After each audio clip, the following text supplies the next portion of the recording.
Nesse momento eu quero cumprimentar a todos com a graça e a paz de nosso Senhor e Salvador Jesus Cristo. Eu dou graças ao Senhor por mais uma oportunidade que Ele me concede de poder voltar a comunicar com cada um dos nossos amados e queridos irmãos, os meus distintos alunos. Oportunidade em que estarei postando mais um comentário de uma das nossas lições da CPAD. Hoje nós temos a lição de número 8, de 24 de novembro de 2024. A lição de hoje tem como título A Promessa de Paz. Nós temos aqui uma oportunidade maravilhosa de trabalharmos sobre a promessa que nós recebemos da parte de Deus por intermédio de Jesus Cristo, uma promessa de paz. Sabemos que o mundo, como sempre, precisa de paz, as pessoas buscam a paz, porém a paz do mundo não é nem de longe semelhante à paz que Cristo pode dar. O homem, infelizmente, ele conquista a paz, é um paradoxo. A paz no mundo ela é resultado da guerra, tanto para conquistar essa paz como para aparentemente manter a paz que o mundo dá é através de guerra, de acordos mais espúrios possíveis. E muitas das vezes se confunde a paz que o mundo dá com uma momentânea felicidade. Momentos de felicidade que estão ligados diretamente à conquista de algum bem, à conquista de algum objetivo. Porém, a paz que Deus dá não é igual à paz do mundo. O símbolo da paz de Deus é o próprio Cristo. Ele é o príncipe da paz, ele é aquele que garante a paz àqueles que o recebem nas suas vidas, independente da circunstância. A nossa paz ela não é ameaçada. Louvado seja o nome de Jesus por isso. O texto áureo da nossa lição, ele nos apresenta o seguinte: deixo-vos a paz, a minha paz vos dou, não vou-la dou como o mundo a dá. Não se turbe o vosso coração, nem se atemorize. Um texto muito conhecido, bastante interessante, quando Jesus, ele, antes de ser assunto aos céus, ele encontra com seus discípulos em João 14, verso de número 27, e ele vai exatamente falar sobre a paz. E é interessante observarmos que nesse texto, em meio a um contexto bastante específico do ministério de Cristo, já aí findando o seu ministério, ele vai encontrar com os seus discípulos e vai deixar para eles uma palavra de consolo. Aí ele está caminhando no capítulo 14 de João, ele faz uma promessa para os seus discípulos, mostrando-se como o próprio caminho. E aí no verso que nós lemos, o verso de número 27, depois de ter dito muitas coisas para os seus discípulos, feito a promessa do Espírito Santo, ele ter se revelado como o caminho para o Pai e ter feito a promessa do Espírito Santo. E aí o texto ele fala então desse contexto bem específico da manifestação do Pai, e os discípulos perguntam a ele por que razão não manifestará a nós ao mundo. Jesus respondeu: se alguém me ama, guardará a minha palavra e o meu Pai o amará, e viremos para ele e faremos nele morada, falando de um reino espiritual. E os discípulos aguardavam até então, muitos, um reino material. E aí ele começa a descortinar a vista dos discípulos: tenho dito isto enquanto ainda estou com vocês, mas o Consolador, o Espírito que o Pai enviará em meu nome, esse ensinará a vocês todas as coisas e fará com que se lembrem de tudo que eu vos tenho dito. Aí falando já dos seus ensinamentos, apontando para o que haveria de acontecer mais na frente. E aí no verso de número 27, onde entra o textuário da lição: deixo-vos a minha paz vos dou, e não vos la dou como o mundo a dá. E aí ele prossegue nos seus ensinamentos, falando da igreja, os discípulos enquanto ramos da videira, que é ele mesmo. Fala que os discípulos seriam odiados pelo mundo. Fala da obra do Espírito Santo, a tristeza se transformará em alegria mesmo após todo o sofrimento. Ele faz aí a sua última oração, a oração sacerdotal pelos seus discípulos, e logo em seguida ele é preso, ele é interrogado e, por fim, condenado à morte e crucificado. E aí temos todo o retrato da crucificação, da ressurreição de Cristo, do aparecimento de Cristo aos seus discípulos e a sua ascensão aos céus. Portanto, esse verso, mais especificamente aqui, ele fala exatamente de um momento quando Jesus começa a descortinar o que haveria de acontecer com os seus seguidores após a sua partida, como eles seriam incompreendidos pelo mundo, mas que eles tivessem o cuidado de estarem em Cristo, como ramos da videira verdadeira que é Cristo. E é interessante que ele vai observar, ele vai afirmar que ele enviaria, que eles não ficassem perturbados, porque seria enviado um outro Consolador, alguém que estaria no seu lugar, uma outra pessoa, sabemos que é o Espírito Santo. E diante de tudo aquilo que ele falou, da realidade, do sofrimento, da perseguição, da incompreensão que eles passariam, ele menciona que ele falou essas coisas não para que eles ficassem desesperados, mas para que eles tivessem paz. Por que tivessem paz? Porque ele era o príncipe da paz, ele estava com os discípulos, ele haveria de voltar para o Pai, mas ele enviaria o Consolador que estaria com eles. Então era motivo deles estarem alegres, eles não deveriam ficar tristes, porque ele enviaria a sua paz. O Espírito Santo estaria com eles, o Espírito Santo passaria a habitar neles, por isso eles deveriam ter paz, não deveriam estar perturbados. E aí entra exatamente esse texto aí da leitura que nós lemos: deixo-vos a minha paz vos dou. Eu acho bem importante, quando eu medito nesse texto, que sempre vem à minha mente a ideia de deixar e a ideia de dar a paz.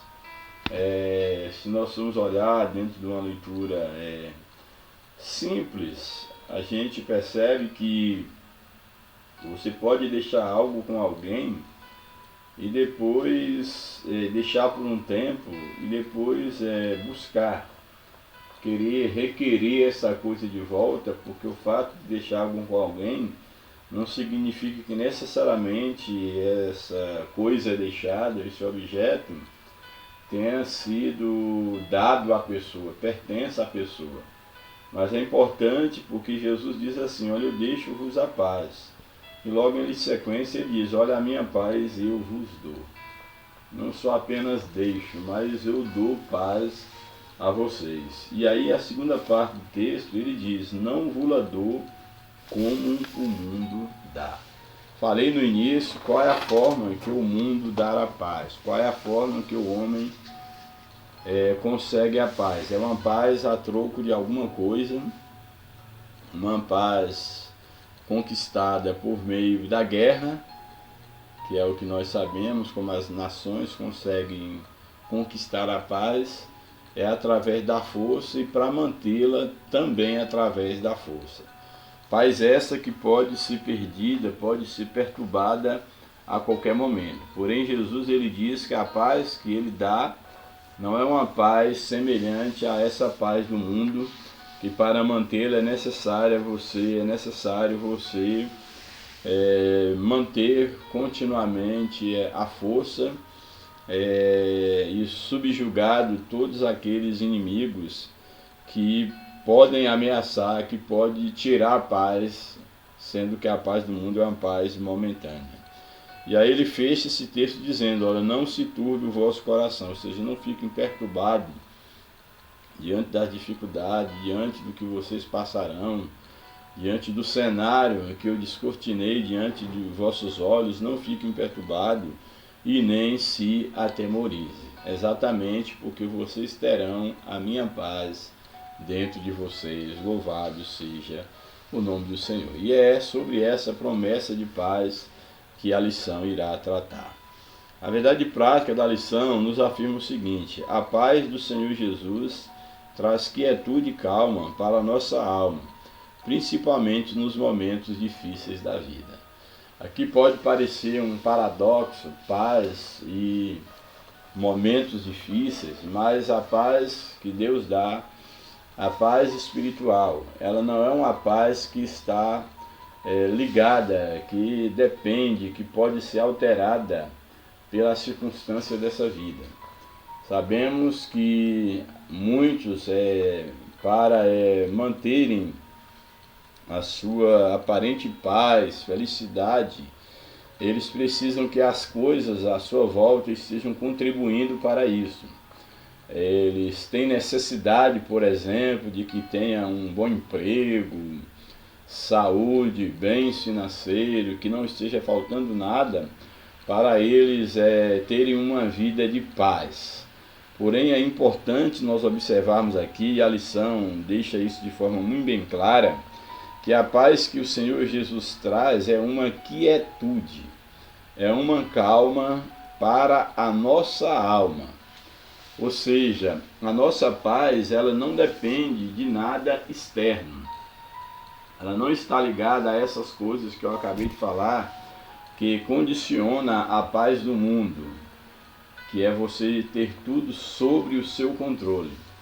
E aqui o comentarista, de uma forma muito infeliz, ele coloca de fato o que a Bíblia nos ensina, em que consiste a paz de Cristo. A paz de Cristo é uma quietude no nosso espírito, na nossa alma, é uma calma interior que nos faz manter confiantes, nos manter esperançosos, que faz com que nós não venhamos a nos perturbar, a perder a cabeça, a perder o rumo diante das circunstâncias. Então aqui a paz que Cristo dá, essa quietude, essa calma, ela brota da nossa alma, do nosso espírito, e nos dá a condição de permanecermos serenos, quietos, calmos, principalmente nos momentos difíceis da vida. Somente quem experimenta a paz de Cristo sabe o que ela significa. Somente aqueles que têm um relacionamento com Deus sabem o que é manter a cabeça erguida, manter a tranquilidade, manter a quietude, a calma, mesmo mediante ou diante de uma enfermidade, diante de um desemprego, diante de um problema na família, na saúde, mesmo diante da dificuldade, manter a quietude do espírito, manter essa paz interior. É algo que não pode ser compreendida aos olhos humanos, porque de fato é um paradoxo. Alguém está passando por dificuldades visíveis, isso não quer dizer que nós, diante das dificuldades, nós sejamos cegos, nós não entendamos o que está acontecendo à nossa volta. Não é isso a vida cristã. Viver pela fé e gozar a paz de Cristo não é você ignorar a realidade, não é fingir que nada de contrário está acontecendo à sua volta, não é uma espécie de um masoquismo, de sofrer e achar que não está sofrendo, não é nada disso. É porque a nossa paz e a nossa fé em Cristo, ela não consiste na abundância daquilo que nós possuímos. É uma força que há dentro de nós, que faz com que nós entramos e saiamos da dificuldade, quer seja no momento de bonança, quer seja na dificuldade, nós não temos uma alteração de espírito, de confiança. Nós estamos estáveis diante de Deus, temos um espírito estável, temos um espírito inabalável. Nós temos o que o salmista chama um espírito constante, um espírito pronto para entrar e sair em meio a qualquer dificuldade. Esse é o verdadeiro sentido da paz que Cristo dá. É um poder, é uma virtude, é uma quietude, uma tranquilidade a despeito daquilo que nos cerca. Louvado seja o nome do Senhor. A lição aqui, ela propõe a leitura de 3 textos bíblicos, alguns fragmentos de cada texto. O primeiro é Números capítulo 6, verso de número 24 a 26. Depois vem o livro de Filipenses e 1 Pedro. Vou ler a princípio esses primeiros 3 versículos do livro de Números, capítulo 6, verso 24 a 26. Aí o primeiro verso do capítulo, o primeiro verso apresentado pela lição aí do capítulo 24, do capítulo 6 de Número 6, 24, diz o seguinte: o Senhor te abençoe e te guarde. Aqui é Deus dando uma bênção para o povo de Israel, aqueles que estavam debaixo da promessa, aqueles que decidissem obedecer à voz de Deus, proposto diante do povo o caminho do bem e do mal. E aqui o próprio Deus sugere ao povo que siga o caminho do bem, de fazer a vontade de Deus. E aqui vem uma bênção sobre aqueles que assim o fazem. O Senhor te abençoe e te guarde. É importante porque aqueles que estão com o Senhor, eles têm a bênção e a proteção do Senhor. Você ter essa consciência de que o Senhor é quem te abençoa, o Senhor é quem te guarda, você não vai estar preso às circunstâncias.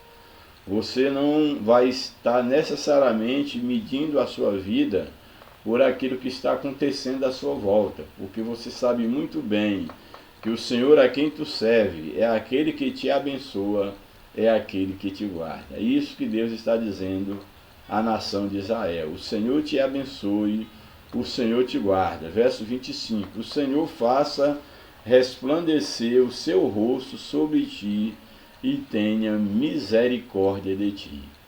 Ou seja, se o Senhor é aquele que está conosco, se Ele é aquele que nos abençoa, é aquele que nos guarda, nós estamos debaixo da misericórdia do Senhor. O rosto do Senhor, Ele estará resplandecendo, ou seja, voltado para nós. Essa é a ideia. O Senhor faça resplandecer o seu rosto sobre ti, ou seja, que o Senhor se volte para ti e tenha misericórdia de ti. Sabemos que as misericórdias do Senhor são a causa de não sermos consumidos.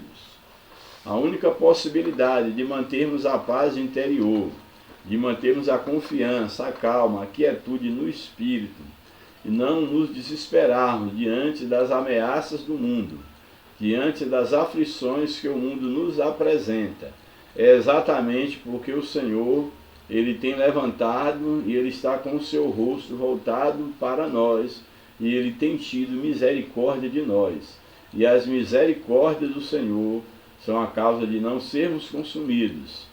As misericórdias do Senhor são as bases da nossa paz, da nossa alegria. Verso 26: o Senhor sobre ti levante o seu rosto e te dê a paz. Louvado seja o nome do Senhor. Aqui nós vemos que a ideia do Senhor levantar sobre nós, levantar sobre ti o seu rosto, é exatamente estar atento a nós. Feliz daqueles para os quais o Senhor levanta o seu rosto, levanta o seu olhar de amor, o seu olhar de compaixão, de ternura e de misericórdia, porque esses de fato obtêm a paz verdadeira da parte de Deus. Louvado seja o nome do Senhor. O outro texto que a lição propõe para a leitura é Filipenses capítulo 4, verso 6 e o verso 7. Filipenses 4, 6 e 7. Aí o verso 6 do capítulo 4 nos diz o seguinte: não estejais inquietos por coisa alguma. Não estejais inquietos por coisa alguma. É importante nós observarmos que a ideia aqui desse texto, não estar inquieto por coisa alguma, pode parecer um pouco assim, meio que paradoxal para a vida prática do ser humano, uma vez que faz parte da natureza do homem, principalmente nos nossos dias, pleno século XXI, a ansiedade, a curiosidade de saber o que vai acontecer amanhã, as incertezas quanto ao emprego, quanto ao futuro aqui nessa vida, quanto a um negócio, quanto ao que pode acontecer com a nossa família, conosco, com nossos filhos. De fato, nós vivemos em um contexto onde todos são assolados pela ansiedade, pelas preocupações que faz parte da nossa sociedade e do homem como um ser humano comum, normal, fazendo parte dessa sociedade. Ele está de uma certa forma preocupado, de uma certa forma com expectativas em relação ao que vai acontecer no dia a dia. Porém, aqui o que o texto está dizendo, não estejais inquietos por coisa alguma, fala de uma inquietação que não convém àqueles que têm a paz de Deus. Em momento algum, a Bíblia quer dizer que o crente não deve lutar pelo pão de cada dia, para poder economizar para um dia de dificuldade, poder lutar para ter, quem sabe, uma condição de poder guardar a sua família, de passar por uma dificuldade maior, de poder inclusive ajudar ao próximo. Isso é bíblico, o trabalhar, o guardar, o ser sábio na administração das finanças, da saúde, etc. Não há nada de errado com isso, mas a questão é o seguinte, é que existem pessoas que elas estão tão inquietas, tão perturbadas, na verdade, que elas não têm paz, porque o mundo as sufoca, a incerteza toma conta da vida dessas pessoas e elas não têm um comando de Deus nas suas vidas para saber que o que ela pode fazer, ela faz, ela luta, ela batalha, mas tem coisas que só Deus pode fazer. A Bíblia diz que por mais que nós estejamos inquietos, por mais que nós estejamos ansiosos, nós não podemos acrescentar um palmo à nossa existência.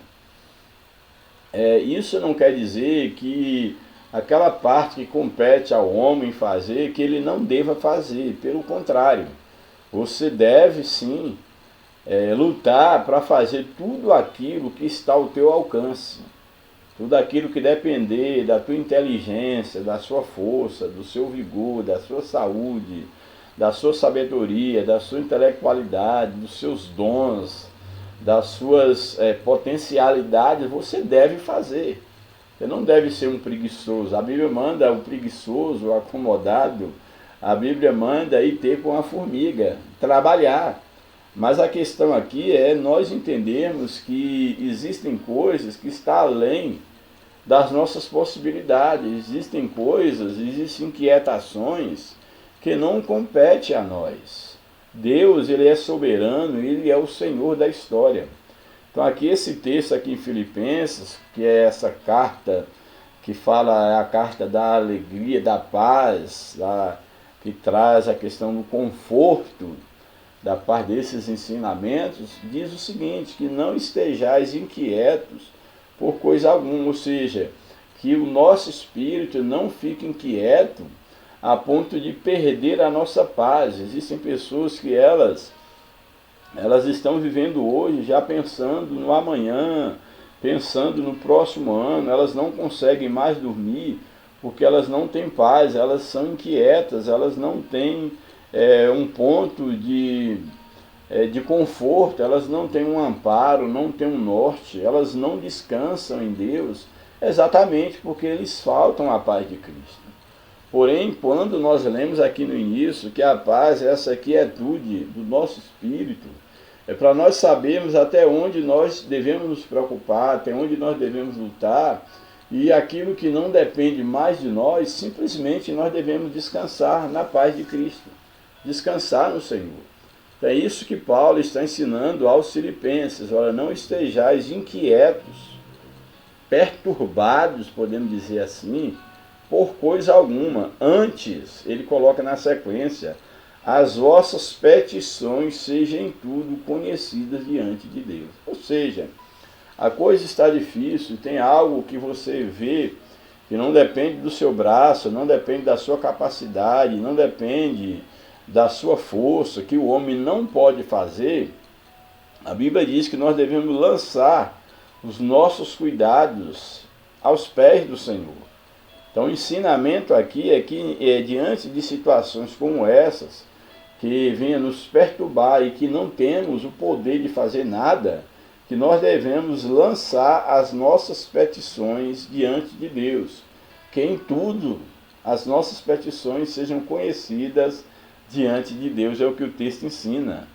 Antes, as vossas petições sejam em tudo conhecidas diante de Deus. Ou seja, aprenda aquilo que é da sua alçada, aquilo que depende de você, que você pode fazer, que você pode resolver com o seu braço, mas aprenda que tem coisas que só Deus pode fazer.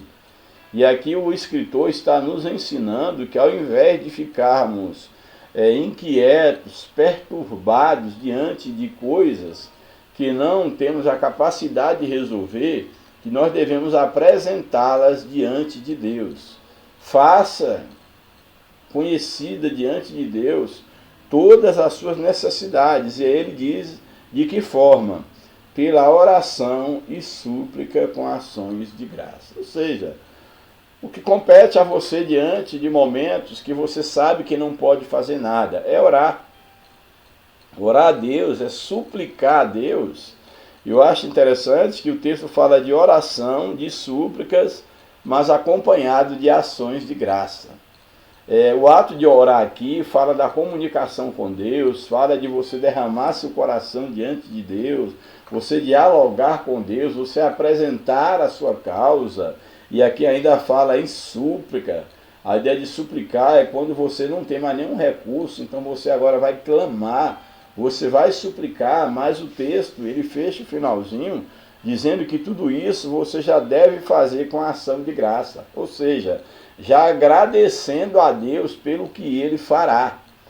Não é nem pelo que Deus fez, é pelo que Deus fará. Olha, estou diante de uma dificuldade, de uma situação que eu não posso fazer absolutamente nada. Então eu vou clamar ao Senhor, vou orar ao Senhor, vou suplicar ao Senhor e já vou agradecer ao Senhor pelo que Ele vai fazer. Ah, o Senhor irá fazer a minha vontade? Não necessariamente. Porque às vezes nós pensamos que o que Deus tem que fazer é aquilo que nós julgamos que tem que acontecer. Estamos enfrentando uma situação, achamos que para essa situação o remédio, a saída é uma saída e para Deus pode ser outra. A Bíblia diz que nós temos que aprender a conhecer qual é a boa, perfeita e agradável vontade de Deus. Eu quero dizer para você nesse momento que nem sempre a boa, perfeita e agradável vontade de Deus é aquilo que nós queremos. Porque aí o conceito de bom, perfeito e agradável é o conceito do que é para Deus e não para nós, porque enganoso é o coração do homem. Tem coisa que você acha que é bom para você, mas Deus sabe que te fará mal. Às vezes nós falamos do agradável, achando que agradável é aquele que é agradável aos nossos olhos, é perfeito aos nossos olhos, mas nós somos seres imperfeitos. Nós não conhecemos o presente como Deus conhece. Deus, ele conhece o presente e o futuro como para ele sendo a mesma coisa. E se nós aprendermos a entender e a descansar na boa, perfeita vontade de Deus, nós vamos lançar as nossas súplicas, as nossas orações diante de Deus, mas já agradecidos na certeza de que Deus não fará nossa vontade, mas Ele fará tudo aquilo que for necessário fazer, porque Ele nos ama e nós estamos sob o seu cuidado. Então é isso que o texto está dizendo. Lance as vossas ansiedades diante de Deus, as vossas inquietações, por meio da oração, da súplica e com gratidão, com ação de graça. Aí verso 7. E a paz de Deus, que ultrapassa, que excede todo entendimento, guardará os vossos corações e os vossos sentimentos em Cristo Jesus. O que o texto está dizendo? Está dizendo que em meio às inquietações, em meio às dificuldades, em meio a momentos que não tem saúde, não tem saída, se nós entregarmos a Deus, por meio da oração, da súplica e da ação de graça, o texto está afirmando que a paz de Deus, que não pode ser compreendido pela natureza humana, que a compreensão humana não dá conta, porque o texto diz que essa paz ela ultrapassa, ela excede a todo entendimento. Daí muitos olharem para o cristão, para aqueles que servem a Deus, e ver alguém sendo destruído por uma enfermidade em cima de um leito, vendo alguém desempregado, passando por enormes dificuldades, mas ao mesmo tempo ver que essa pessoa continua firme, continua confiante, continua descansando e com uma alegria interior, porque dentro do coração do justo há uma alegria que o mundo não pode dar. Há uma paz, há uma festa, há um banquete no nosso espírito, que é exatamente resultado da presença de Deus na nossa vida. Portanto, aqui Paulo está dizendo, e a paz de Deus, que excede a todo entendimento, a toda compreensão humana, ela guardará os vossos corações e os vossos sentimentos em Cristo Jesus. Ou seja, vocês conseguirão manter a tranquilidade, vocês conseguirão manter a quietude, quando vocês aprenderem a depender inteiramente de Deus, a lançar diante dele as vossas ansiedades. Quantas das vezes nós estamos sofrendo problemas na nossa saúde e problemas na nossa alma, principalmente na nossa alma. A maioria dos problemas que aflige o nosso corpo físico, que aflige a nossa família, as nossas decisões, eles estão exatamente na nossa alma, na falta de um descansar no Senhor. As ansiedades tomam conta, falam mais alto, e nós não conseguimos, nesses momentos de grande ansiedade, de grandes sofrimentos, nós não conseguimos nos lançar inteiramente nos braços do Senhor. Eu confesso para você que, se você estiver passando por um momento muito difícil na sua vida, e que você percebe que sua estrutura emocional, sua estrutura física, tudo aquilo que você poderia se sustentar, aquilo no que você poderia se agarrar, já não faz mais sentido. Eu digo para você, confie no Senhor.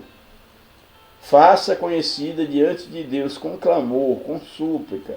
Derrame o teu coração diante do Senhor. Eu digo para você com toda certeza, certeza absoluta, que a paz de Deus, que excede todo entendimento, Ele guardará o teu coração, a tua alma e o teu espírito, e certamente o alívio, certamente a paz de Deus há de tomar conta do teu coração, dos teus sentimentos, das tuas emoções, e você encontrará o descanso em meio à tormenta. Louvado seja o nome do Senhor para sempre. E o último texto que a lição nos apresenta é 1 Pedro, capítulo 3, o verso 10 e o verso de número 11, 2 versos apenas. 1 Pedro, capítulo 3, verso 10, não diz assim: porque quem quer amar a vida e ver os dias bons, refreia a sua língua do mal, e os seus lábios não falem engano. Aqui Pedro, o apóstolo aqui, ele está nos ensinando que aquele que quer amar a vida, que quer ter uma vida que venha valer a pena, que quer amar a sua própria vida, conservar a sua vida para Deus e em Deus, e ver dias bons, e ver as coisas mudarem, que eles devem aprender a refrear a sua língua e os seus lábios de falarem engano. Infelizmente, muitos dos problemas que nós adquirimos é exatamente porque nós somos prontos para falar e não conseguimos ouvir. Se nós conversássemos menos, e se nós ouvíssemos mais, se nós pensássemos as nossas palavras, as nossas decisões, se não fôssemos precipitados, nós sofreríamos bem menos. Quantas vezes você já enfrentou o problema ou enfrenta? Eu já enfrentei. E a vida vai nos ensinando. A vida com Deus é uma vida de ensinamento, é uma escola. O dia a dia com Deus é uma escola, não existe um manual que você pega ali, lê algumas regras e que você aprende a ser cristão de um dia para o outro, vira um religioso e agora você vai acertar. Isso não existe. A vida cristã é uma vida de experiência com Deus.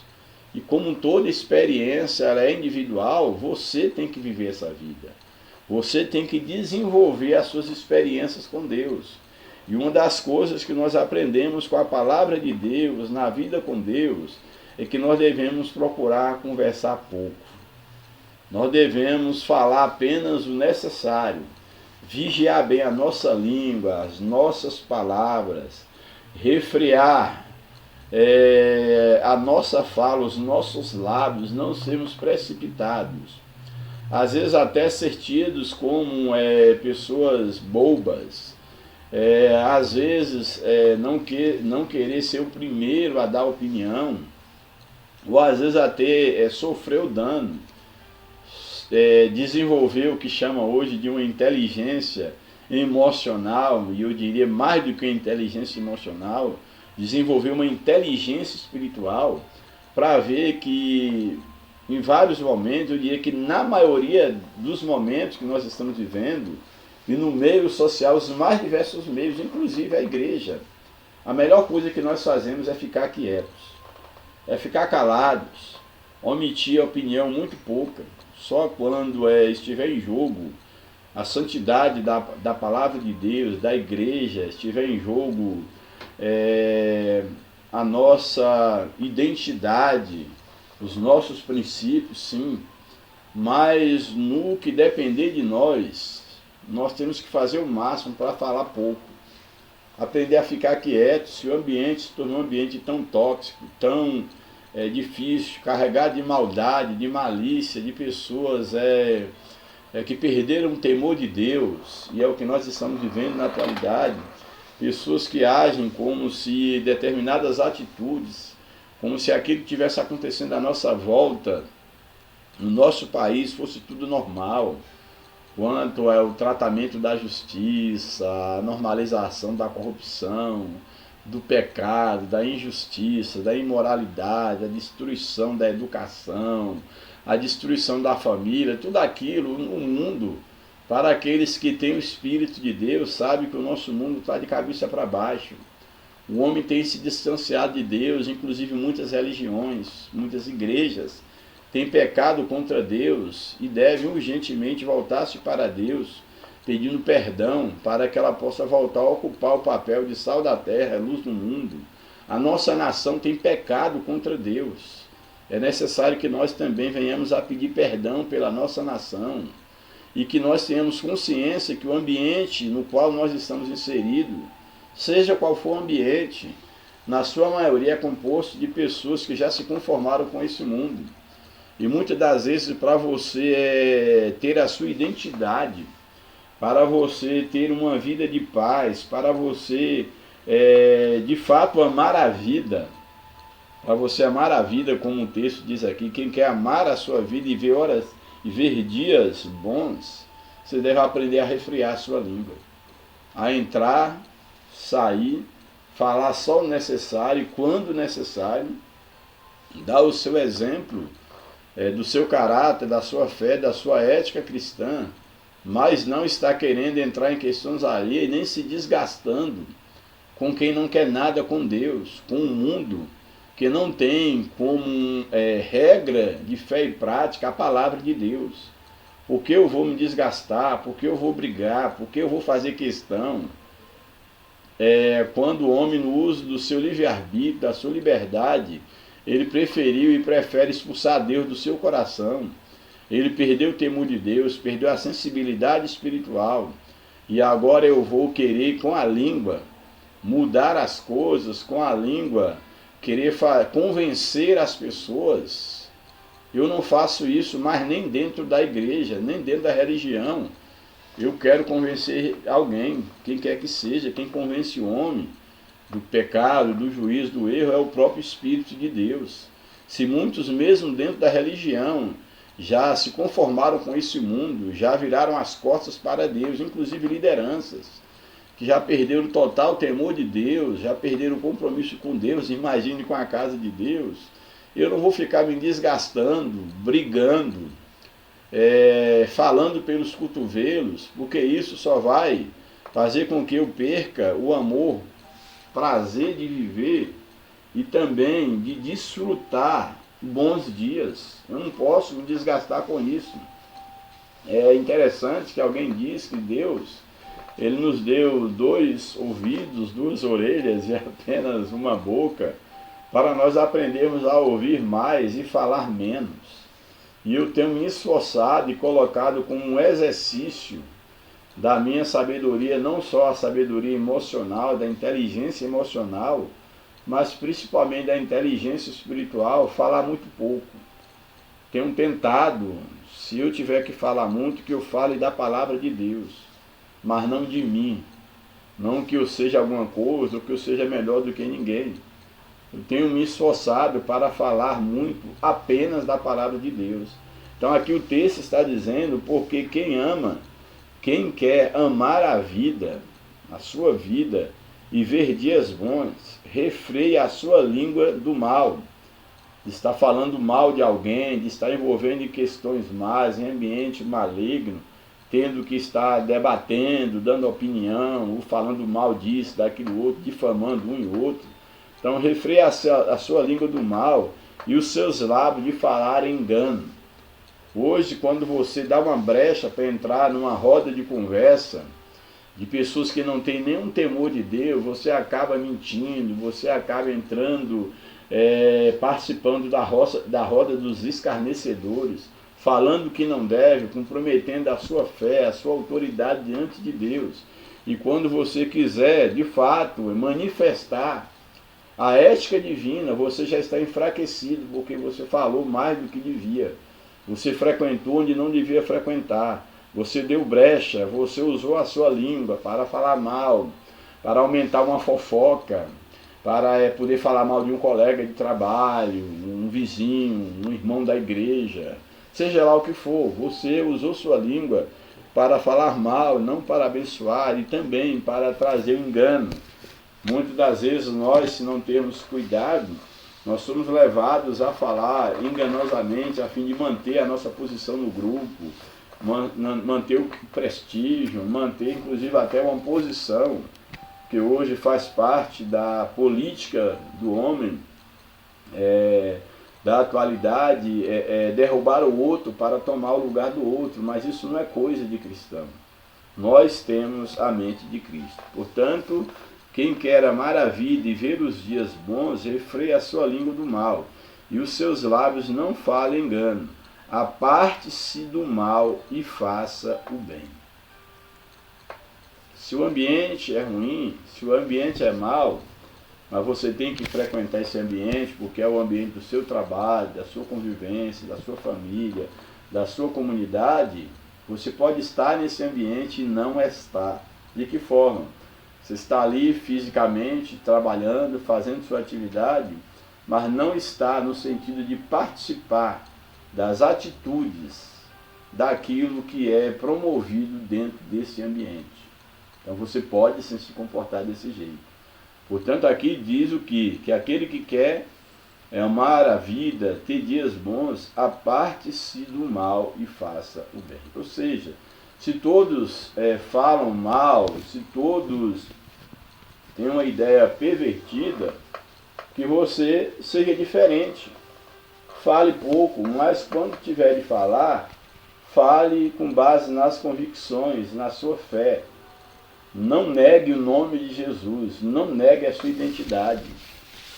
É bem provável que as pessoas te verão como algo à parte, mas uma coisa é certa, que as pessoas elas terão que te respeitar por quem você é, porque você não segue a maioria translocada, a maioria que vive em torno de destruir a vida do outro para poder se beneficiar. Você será uma pessoa verdadeira. E mais cedo ou mais tarde as pessoas perceberão que você é diferente. Portanto, aparte-se do mal, faça o que é correto, faça o bem, busque a paz e siga. A Bíblia diz que naquilo que depender de você, de cada um de nós, que nós devemos ter paz até com os nossos inimigos. Que você seja uma pessoa de paz, que não queira entrar em confusão, não queira briga e siga uma vida de paz. Que você aprenda, olha, no meu trabalho, na minha família, na igreja, na religião onde eu convivo, na minha escola, na faculdade, eu tenho como objetivo viver em paz. E vou prosseguir em torno da paz. Se para eu obter a paz, for necessário eu ficar quieto, for necessário eu me afastar dos grupos, só estar envolvido naquilo que foi extremamente necessário. Se para estar em paz, é preciso que eu fale bem pouco, que eu me isole mesmo, me isole. Só mesmo seja participante naquilo que eu possa contribuir para a coletividade. Mas em qualquer momento que envolver discussões para estar destruindo o outro, destruindo o grupo, para estar denegrindo a imagem ou a memória de alguém, que eu não faça parte disso. É melhor se afastar. É melhor ser visto como alguém estranho, como alguém que passe uma impressão de uma pessoa que, como alguém diz, que impõe um certo temor, uma intimidação pela maneira de ser, diferente, fechadão, calado, não ser dado a gracinhas, a brincadeirinhas. É melhor manter a sua identidade. No que depender para você manter sua paz e não estar conversando demais, como diz o Haddad popular, conversando demais, e diz que quem conversa muito dá bom dia a cavalo, você procure refrear a tua língua, refrear os teus lábios. É o que nós temos aí nesse último texto. Por fim, vamos agora à leitura do comentário da lição, a introdução, os pontos da lição e pontuar algumas coisas aí que forem importantes. Bem, o comentário, a introdução diz o seguinte: o Senhor Jesus é identificado na profecia de Isaías como o príncipe da paz. Do seu principado deriva a paz de que todo ser humano precisa. Por isso, nesta lição, estudaremos a respeito da promessa de paz que está presente na palavra de Deus. Veremos como a paz é representada no plano de Deus, bem como é apresentada na perspectiva do mundo, e principalmente a paz que Jesus prometeu para cada um dos seus seguidores. É o propósito dessa lição. Primeiro tópico: a paz no plano de Deus. Primeiro subtópico: o significado de paz. No dicionário encontramos os seguintes sinônimos para a palavra paz: tranquilidade, repouso. Esse é um conceito mais geral que dentro da nossa linguagem, da língua portuguesa. Paz como sendo tranquilidade, repouso, silêncio, sossego. Esses são alguns sinônimos que nós temos aí no dicionário para a paz. No Antigo Testamento encontramos a palavra shalom, que é traduzida por paz, que tem o sentido de segurança. Então, no Antigo Testamento, a paz diz respeito à segurança, a bem-estar, a saúde, a prosperidade, e Shalom, é claro, a própria paz em si. São alguns conceitos, representando tudo o que há de melhor para a vida. No Novo Testamento, em grego, a palavra paz é eirene ou eirene, com significado semelhante, contudo enfatizando a ideia de quietude e repouso. Aí, dentre as definições, eu creio que essa seja uma definição, mesmo que tenha bastante ligação com o que está aí, a palavra Shalom aí no Antigo Testamento, esse conceito de paz. Nós vemos aqui que no Novo Testamento é eirene ou eirene, com significado enfatizando a ideia de quietude e repouso, seria o sentido mais básico em termos espirituais. Uma vez que também dentro do Antigo Testamento fala muito da questão da paz ligado à prosperidade da terra, em relação aos inimigos, ao repouso em relação ao inimigo, às pestes, às pragas, etc. E o Novo Testamento, como fala de um novo pacto, do qual Deus, dos dois povos, judeus e gentios, veio fazer um só povo e criar a paz entre eles. E como o próprio Jesus, ele disse, o príncipe da paz, e a paz que ele dá é uma paz diferente, e o seu reino não é deste mundo. Então a paz, no sentido bíblico mais geral, enquanto uma quietude, algo que diz mais sobre o nosso estado de alma e de espírito, eu creio que seja o sentido mais aplicável em termos espirituais. A paz enquanto uma quietude, enquanto um repouso em Cristo, não um repouso das coisas desta vida. Subtópico 2, a paz na bênção sacerdotal. Os versículos 24 e 26, nós já lemos de número 6, expressam a bênção sacerdotal sobre os filhos de Israel.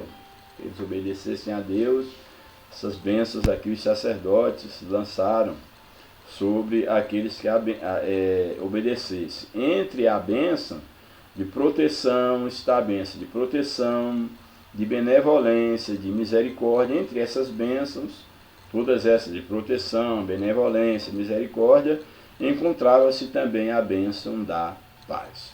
O sentido de paz que a palavra hebraica Shalom carrega é de completude, satisfação e plena felicidade. Então, no sentido mais profundo, a palavra Shalom, ela vem expressar essa completude, essa satisfação em Deus, essa felicidade, uma felicidade segundo Deus. Trata-se de uma bênção que a ansiedade, a tensão, a contenda não teria ver entre os filhos de Israel. Ou seja, essa vida de quietude, de satisfação, essa felicidade plena, derivada dessa bênção aqui, dessa paz sacerdotal, essa paz advinda do próprio Deus, através da bênção sacerdotal, isso mostra que Israel, ele deveria exatamente quanto o povo de Deus, ele receberia de Deus algo que iria de encontro a toda ansiedade, toda tensão.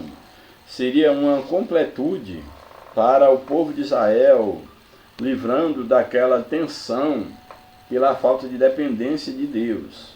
Então seria uma bênção que suplantaria a ansiedade, a tensão, a contenda, tudo aquilo de ruim que pudesse vir sobre o povo de Israel. A paz, em número 6, revela um estado de plena satisfação em Deus, a qual o povo judeu poderá desfrutar na sua peregrinação pelo deserto e ao entrar na terra prometida. Se o povo permanecesse em obediência a Deus, eles desfrutariam de uma satisfação em Deus. Sabemos que infelizmente a nação de Israel pecou contra Deus, foi levada ao cativeiro, mas a promessa de Deus continua de pé, tanto para a nação de Israel, quanto para a sua igreja, para o novo Israel de Deus, o Israel espiritual, que nós encontramos paz em Deus. Se nós estivermos em Cristo, a nossa paz é garantida. Louvado seja o nome do Senhor. Subtópico 3. a paz do Senhor. O texto áureo traz consigo a paz do Senhor Jesus, em que nos lembra uma das principais características do Messias, o príncipe da paz. Isaías 6, verso 9, verso 6. Essa paz do Senhor Jesus é assunto do apóstolo Paulo em Filipenses, quando ele exorta a igreja a não ficar inquieta pelos últimos acontecimentos, pois a paz de Deus nos fortalece e protege o nosso coração e sentimento em Cristo nosso Senhor. Somente a paz de Cristo pode nos colocar nesse estado de alegria, de gozo no Espírito. O apóstolo Pedro também reflete o mesmo ensino de Jesus, no sentido de levar a vida numa perspectiva de paz, como já falei também, refreando a língua para não entrar em contendas e mentiras, apartando-se do mal, buscando paz com os outros. Louvado seja Deus. Dessa forma, como a paz reina em nossa vida, devemos buscar ter essa paz com outras pessoas. Ou seja, se nós temos a paz, nós podemos semear a paz. Ninguém pode dar aquilo que não tem. Então, se você tem paz, você transmite paz. E Cristo é a fonte de toda a paz. Tópico 2.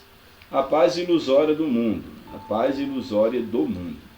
Primeiro subtópico, uma paz enganosa. Muitos buscam a paz, ou seja, preencher o vazio da alma, do seu espírito, sente uma infelicidade no seu ser e tenta buscar essa paz de várias formas, mas nunca será alcançada a maneira como as pessoas buscam preencher o vazio da sua alma. Então muitos buscam a paz nos vícios, nas substâncias, tanto ilegais quanto legalizadas, nos jogos, nas baladas, em falsas religiões, na prostituição, nos prazeres, etc. Ao longo da história, as pessoas procuram sempre preencher uma lacuna em suas vidas com aquilo que não tem a capacidade de preenchê-las. Outras entendem que a paz é meramente uma ausência de guerra. Se não tiver guerra, estamos em paz. Mas o homem, as guerras de fato, elas existem porque o coração do homem está em guerra. Se não houvesse guerra no coração dos homens, nós não teríamos guerras físicas. Então, o problema do homem está dentro do próprio homem. Então, aqui é bastante interessante o que o comentarista coloca, que outros entendem que a paz é meramente a ausência de guerra, de dificuldade, de problema. Quantas pessoas têm tudo, bens materiais, têm tudo, mas são infelizes. Quantos suicidas são pessoas de classe alta, pessoas que têm tudo, aparentemente, que daria a ele uma vida de paz, mas eles não têm paz no espírito. Porque há um lugar no ser humano, no seu espírito, na sua alma, que somente o seu Criador pode preencher. Não adianta você buscar na realização financeira, nos prazeres dessa vida, nas conquistas, o vazio vai continuar. Se você tem buscado, conquistado uma coisa e percebe que ainda não é o suficiente, e está correndo atrás de outras coisas e nunca se preenche, é exatamente porque você precisa de Cristo. Somente Cristo dá o verdadeiro sentido à nossa vida. Louvado seja o nome do Senhor. A Bíblia revela que a paz do mundo é enganosa, porque não tem como fundamento o que é eterno, celestial e divino, mas é temporal, terreno e puramente humano, aquilo que os homens depositam a sua confiança para a paz. O que Jesus oferece advém da eternidade, por isso preenche todas as nossas necessidades, independente das circunstâncias que vivemos. A paz do Senhor Jesus não é enganosa, mas verdadeira e sublime. Louvado seja o nome do Senhor. Segundo subtópico desse tópico, a paz das obras da carne. A carta aos Gálatas apresenta uma lista das obras da carne, obras que o homem faz pensando em busca de uma paz, porém é uma paz ilusória. A carta aos Gálatas apresenta uma lista das obras da carne que muitas das vezes expressa a ilusão de uma falsa paz na vida das pessoas, e muitas confundem o prazer e os deleites da vida.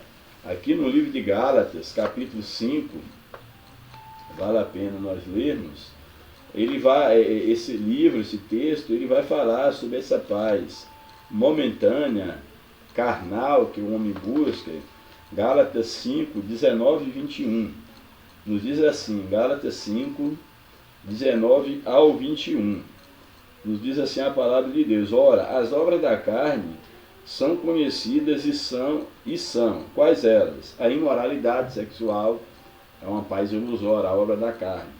Imoralidade sexual, impureza, libertinagem, idolatria, feitiçaria, inimizades, rixas, ciúmes, iras, discórdias, divisões, facções, invejas, bebedeiras, orgias e coisas semelhantes a estas. Declaro a vocês, como antes já vos preveni, que os que praticam tais coisas não herdarão o reino de Deus. Então a Bíblia está bem clara de mostrar que, além disso não ser paz, o que pratica tais coisas jamais herdarão o reino de Deus.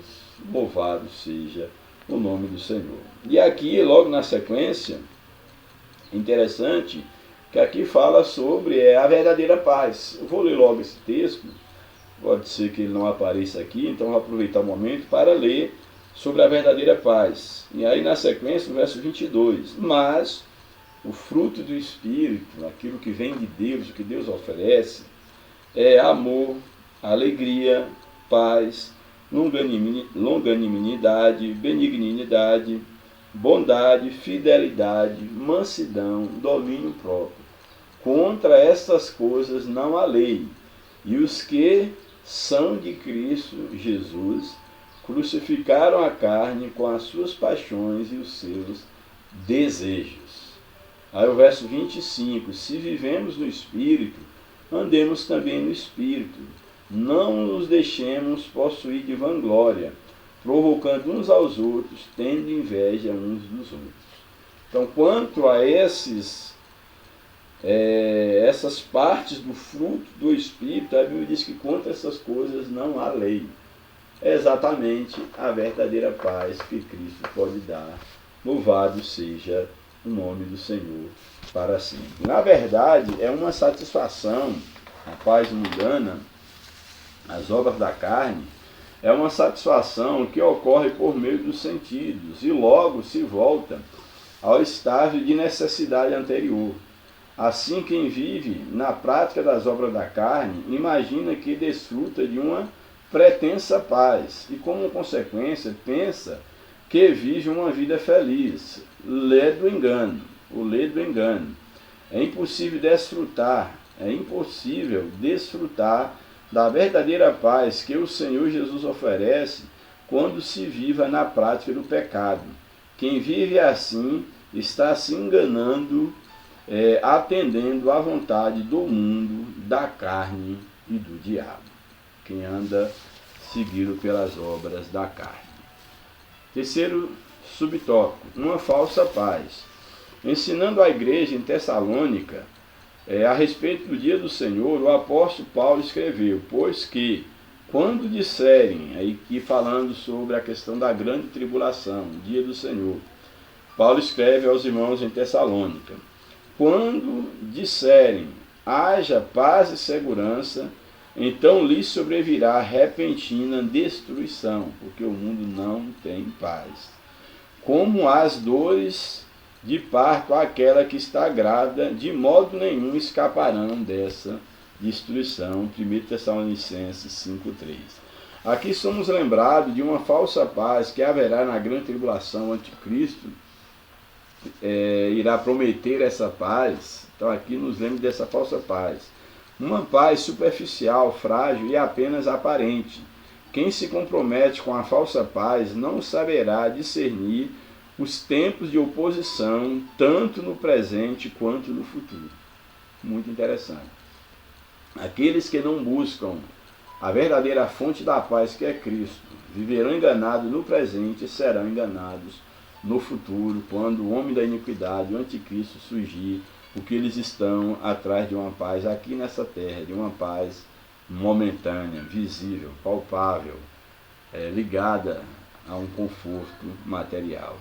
Mas com Jesus desfrutamos de uma paz verdadeira e duradoura. E por fim, o último tópico da lição, a paz que Jesus prometeu. Primeiro subtópico, o príncipe da paz. Quem é? O próprio Jesus. Você tem Jesus, você tem tudo.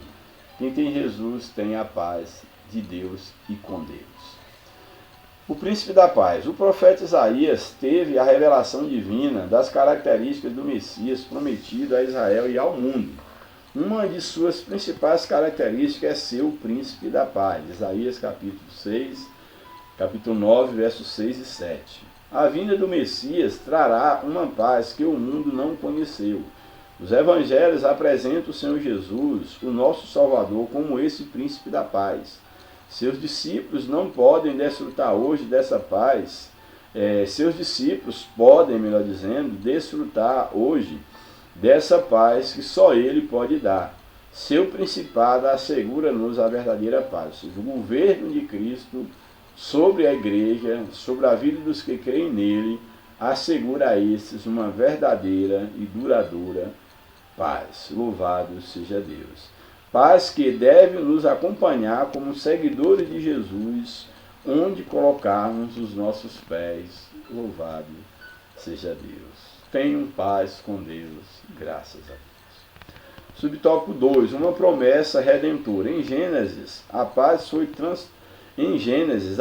foi transtornada por causa da estratégia do diabo, que iludiu o primeiro casal, fazendo desobedecer a ordem de Deus. Ou seja, o pecado estragou a comunhão do homem com Deus, a paz.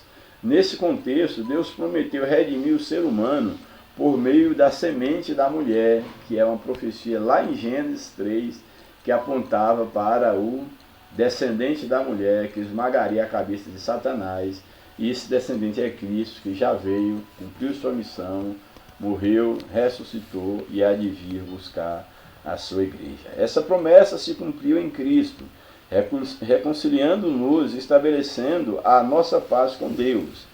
Ao mesmo tempo, a parede da separação foi derrubada e toda inimizade entre judeus e gentios foi desfeita, de modo que ambos os povos ele fez um, que é a igreja. Efésios 2, 14 e 15.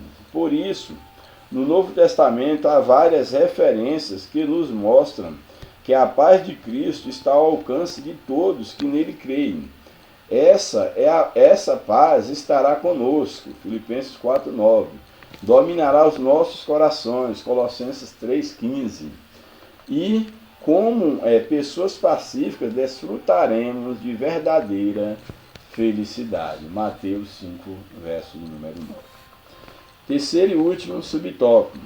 Uma promessa que excede todo entendimento. Já também falei sobre isso. A paz que excede todo entendimento nos acalma diante das inquietações da vida.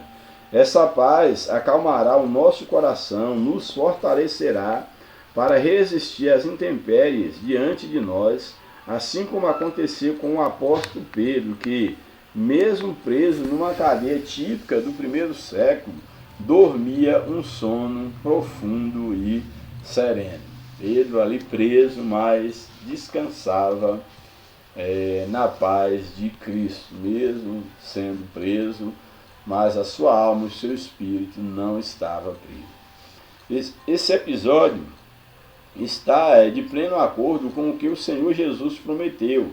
Tenho-vos dito isso para que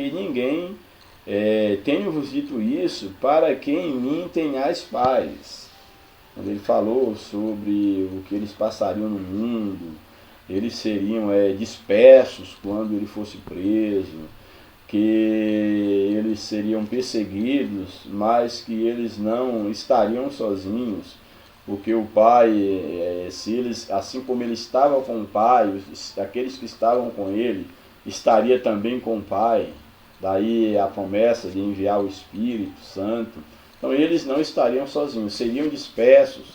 Jesus estava profetizando, mas que eles não estariam sozinhos, portanto eles deveriam ter paz. Então tenho-vos dito isso para que em mim tenhais paz. No mundo tereis aflições, e como temos. No mundo tereis aflição, e isso é o que Jesus disse que nós teríamos e é o que nós passamos. Esse discurso religioso, pare de sofrer, venha que todos os seus problemas serão resolvidos, isso é mentira. A Bíblia não promete nada disso. Deus tem bênção para nós nessa vida material? Sim, se for da sua vontade, do seu propósito, se soubermos ser bons mordomos para a glória de Deus, para o bem dos outros, Deus pode nos cercar de bens, mas esse não é o projeto de Deus para a nossa vida, nós não esperamos nessa vida. Portanto, aqui o texto, ele coloca, tenho-vos dito isto, para que em mim tenhais paz, no mundo tereis aflição. Por quê? Porque nós não somos do mundo. O mundo aqui não é no sentido físico apenas. As aflições é desse mundo, sim, mas as aflições daqui é por causa do que o mundo, do que as pessoas fazem. E é isso que causaria a aflição, a maldade do homem. Portanto, no mundo físico, vocês teriam aflições devido à maldade do mundo, dos homens, devido ao pecado. Mas ele diz o quê? Mas tende bom ânimo, porque eu venci o mundo. O que ele quer dizer com isso? Eu venci o mundo. Olha, vocês estão em mim, e eu sou vencedor. Eu venci o mundo. Eu conquistei a vitória. Vocês serão dispersos, vocês serão perseguidos, vocês terão aflições. Mas eu venci o mundo. Então, como eu venci o mundo, vocês tenham paz, porque eu estou com vocês e o Pai está comigo. Louvado seja o nome de Jesus. Mesmo diante de aflições e lutas, podemos confiar no Senhor e experimentar a paz que só Ele pode nos dar. Portanto, confiemos nas promessas de Jesus, bem como em sua providência. Louvado seja o nome do Senhor. Por fim, a conclusão da nossa lição. Vimos que a paz de Deus tem a ver com o bem-estar, repouso e quietude, mesmo nas horas de grandes tormentos. Contrastamos essa perspectiva de paz com a do mundo, que compreende que a paz é a mera ausência de guerra, ou se resume a períodos limitados de prazeres. Aprendemos que a paz de Deus é uma virtude profunda, elevada, a paz enquanto uma virtude divina. É algo vindo de Deus. Então a paz de Deus é uma virtude profunda, elevada e eterna. Não se trata de algo passageiro, mas de um estado permanente que independe das circunstâncias. É a paz que Jesus prometeu. Ele próprio é a nossa paz. Estando com Jesus, tendo Jesus na vida, você tem em si o cumprimento, a promessa de paz e viverá a verdadeira paz. Que Deus nos ajude e Deus nos abençoe. Meu conselho para você que ainda não teve um encontro com Cristo, entregue a sua vida a Jesus. Fiz isso desde a minha infância. A minha experiência assim, mais, vamos dizer assim, consciente, já que eu nasci no lar cristão, mas desde os meus 14, 15 anos de idade, eu passei de fato, assim, de uma forma consciente, a encarar a vida com Deus, com responsabilidade, sendo algo não mais pelo fato da criação que meus pais me deu, serem cristãos, e aí também eu ser da mesma religião, não. A partir dos meus 14, 15 anos de idade, eu comecei a experimentar, a ter experiências com Deus. E de lá para cá, só tem sido melhoradas as minhas experiências com Deus. Só tenho crescido. Dificuldades eu tenho, sim. Tenho minhas dificuldades todos os dias. Todos os dias eu tenho minhas dificuldades. Mas a maneira como eu encaro, como eu entro por uma dificuldade e passo, eu as enfrento. Aquilo que está além dos meus limites, eu já aprendi a depender totalmente de Deus. Tem coisas que para mim é impossível conviver com elas, é impossível prosseguir, mas todas essas coisas não são poucas. Elas estão diante de Deus e simplesmente eu estou descansando, sabendo que Deus está cuidando de tudo. O que depende de mim, eu faço. O que depende de mim, eu faço, batalho, corro atrás, mas muita coisa eu sei que não depende de mim e eu não estou preocupado. Lancei minhas ansiedades sobre Cristo e eu digo para você, prove e veja que o Senhor é bom. Você jovem, adolescente, meus alunos, queridos alunos, alunas, que você está enfrentando um problema que você já não vê mais nenhuma saída. Você não vê compreensão por parte dos seus amigos, dos seus pais, da sua família. Você fez algumas coisas que te custou muito caro. Você, até mesmo você que está na igreja, não importa, membro, pastor, não importa. Pouco importa é a posição social, eclesiástica. Para Deus o que importa é você. Então você que está enfrentando um momento de dificuldade e que você percebe que, humanamente falando, não tem mais saída, você fez uma besteira, você fez algo que está te custando muito caro hoje, você se sente abandonado, isolado, isolada, você não se sente compreendido, ou mesmo você está pagando as consequências dos teus erros. Eu quero dizer para você uma coisa: Jesus, ele é o príncipe da paz. Eu não vou estar te fazendo promessa. Se você entregar a sua vida a Cristo, todos os seus problemas vão acabar, porque eu estaria sendo hipócrita, não estaria sendo verdadeiro. Eu tenho muitos problemas, muitos. Estou preparado para mais, mas eu tenho paz no meu espírito, tenho paz na minha alma. Nada impede o meu sono, nada impede o meu sono. Nada tira a minha paz interior. Durmo, coloco minha cabeça no travesseiro, tenho uma consciência tranquila, tenho consciência dos meus pecados, das minhas limitações. Deus conhece muito bem as minhas fragilidades, os meus medos, as minhas dúvidas, as minhas fraquezas, as minhas limitações. Deus sabe muito bem quais são as minhas fraquezas, os meus pontos fracos, as minhas debilidades, aquilo que sempre estou cometendo, mesmo não querendo. E nesses momentos, nessas áreas da minha vida, o Senhor tem me fortalecido.